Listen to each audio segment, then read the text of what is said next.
This is Strangelove News.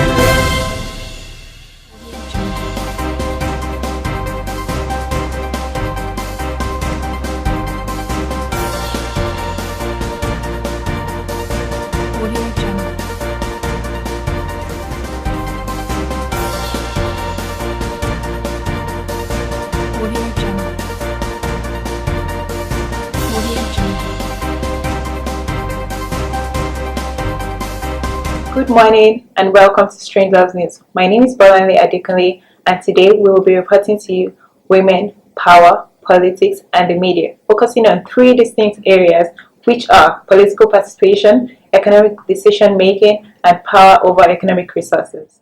Women, power, politics maintains politics to be devalued, acknowledging the fact that only few people do vote and women are actually unable to achieve high positions within the realm of Canadian politics.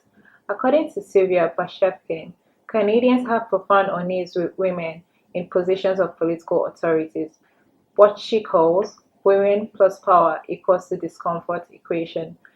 There are also barriers faced by women who enter politics. This includes the media bias role of representing the private lives of women in politics, and also citizens find politics that is way underrepresented in Canada compared to Belgium. In clear, accessible terms, Bashevkin explains her ideas on how to eliminate low voters turnout, devaluation of politics, gender schemas, and media framing.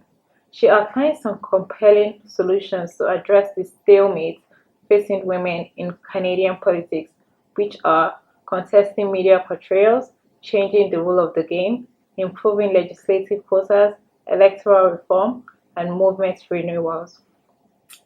Our news today will actually address the reality of political mainstreams, actions that should be taken against the oppressive elements of reality, and the awareness it brings through economic, social, and political environment. First of all, we would focus on women in public life and the flawed media. Women often receive less media attention than their male counterparts, and if ever they ever receive any attention, it is often associated with romantic entanglement and chastity. Also, women often have limited money to pursue their political ambition, but why is it that their male counterparts always have more than enough to pursue their career? This frames a decisive framework whereby people think women lack leadership style, personal appearance, speech styles, and romantic lives. People need to start facing their own internalized and often unrecognized feelings of discomfort with putting women in positions of power and also giving women the same opportunities as men. Furthermore, women are objected to conformity under the cultural barrier term and subjected to norms, values, and beliefs. But why can't we say the same for men? Since both women and men need to have knowledge, skills, creativity, and leadership to be able to govern a society, each individual should be given a fair opportunity in leading. Secondly, political organizations have lost not only their public cachet but also their public support and funding. Primarily, under the Mulroney and Harper conservative government, Beshevkin described the Harper government as closer to organized anti-feminism than any other regime in the country's history. This argument of the reading resides with the question leading to what formal avenue can address changes to improve citizens' engagement, enhance women's candidates in political organizations, how to reform electoral systems, and provide a balanced coverage of political parties participants. There are actually four solutions which she gives. The first solution is increasing citizens' involvement. This process enhances the legitimacy of democracy by involving everyone. Participation of women in politics has elapsed for more than 35 years.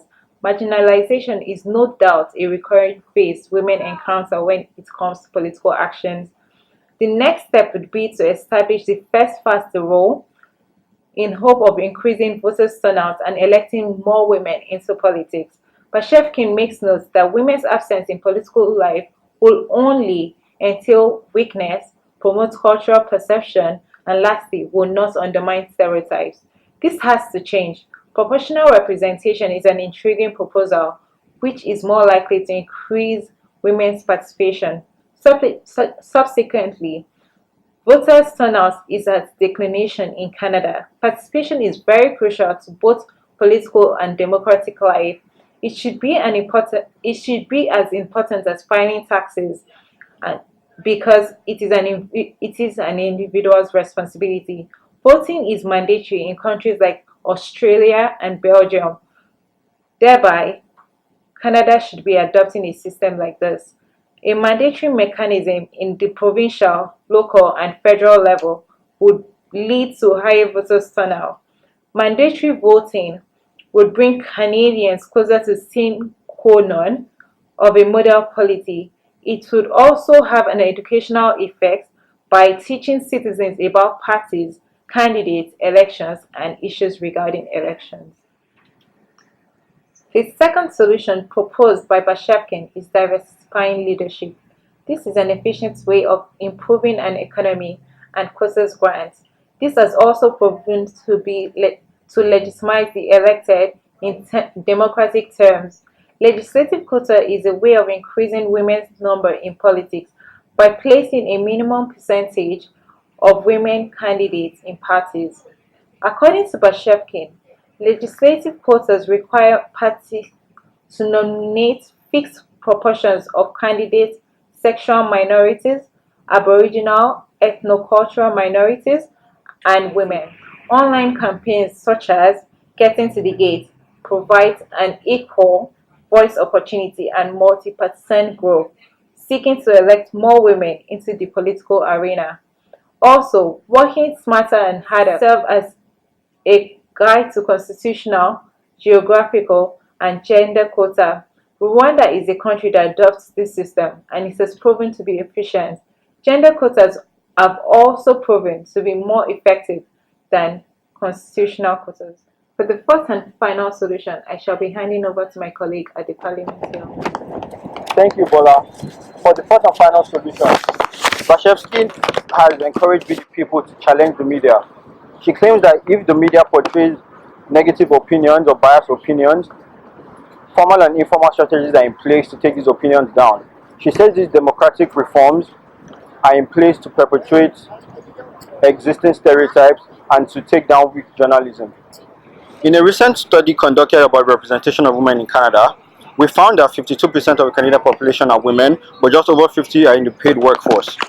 A study of Canada's two largest English daily newspapers found that there's a 5-to-1 ratio in male to female opinions. They also found that men are the authors of 90% of the hard news commentary in these papers. Hard subjects such as politics, international relations, economics, and international affairs are typically a male's domain. Many op-eds, approximately 31%, are written by scholars, and only a very small number of these scholars are actually. A headlining article in the National Post suggests that Canadian women, more than any other population of women in the world, are more ignorant to political and international affairs. This research, funded by the United Kingdom government, states that women around the world, and especially in Canada, are significantly more ignorant to political and international affairs facts than men. This gender gap is constant across countries such as United States, Japan, Greece, and even Australia. The mystery of what causes this alleged gap is said to be the extraordinary question behind the research, and this was said by the lead professor, Professor James Curran of the University of London. Professor James Curran went on to give three possible explanations for this gap in political knowledge. The first he explains as the historical hangover, from a point in time where public affairs was a man's work and women stayed at home.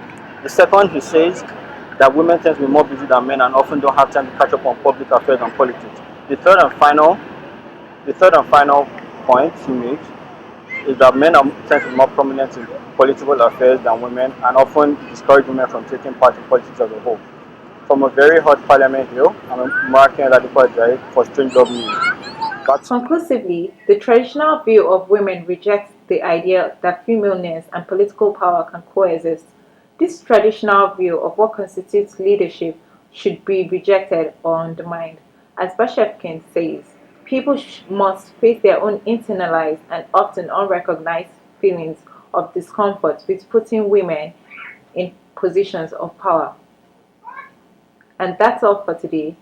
For the breaking news at Strangelove News Studio. Have a good day. This is Strangelove News.